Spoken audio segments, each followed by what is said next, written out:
అమ్మ పెట్టా పెట్టదు అడుక్కు తిననివ్వదు అని ఓ సామెత.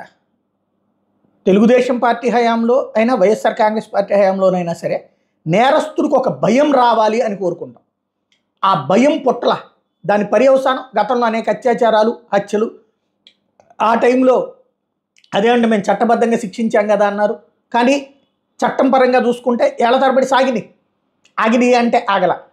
భయం అనేది లేనటువంటి సమాజంలో చట్టాన్ని చుట్టంగా చేసుకోవాలనుకునే వాళ్ళకి ఆ చట్టానికి ఉన్నటువంటి రెండవ కోణాన్ని ప్రయోగించడమే పోలీసులు చేసేటటువంటి ఎన్కౌంటర్లు. కానీ అట్లాంటివి పోలీసులు తప్పుడు ఎన్కౌంటర్లను ఖచ్చితంగా వ్యతిరేకిద్దాం.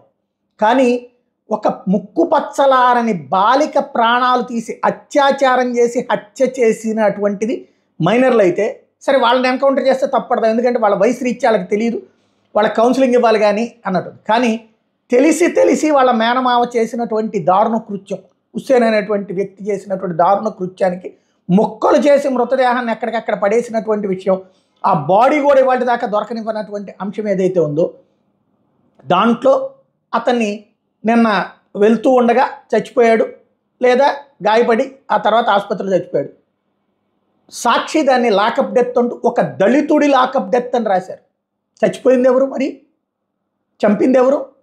ఇక్కడ అంటే ఇక్కడ చంపినటువంటి వాడిని కులం పేరుతో కాపాడాలనుకుంటున్నారా, లేకపోతే చంపడాన్ని సమర్థిస్తున్నారా?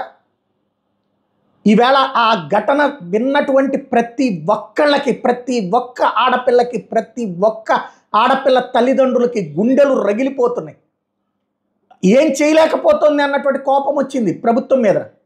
అలాంటిది ఓ చర్య వెంటనే వచ్చేస్తాయి మానవ పౌర అన్ని రకాలైనటువంటి హక్కుల సంఘాలు.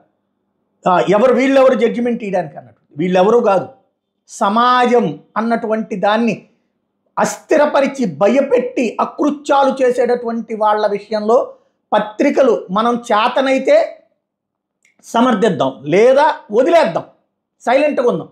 కానీ దాంట్లో చంపిన వాడిని కాపాడాలనుకోవడం అన్నటువంటిది అరాచకం.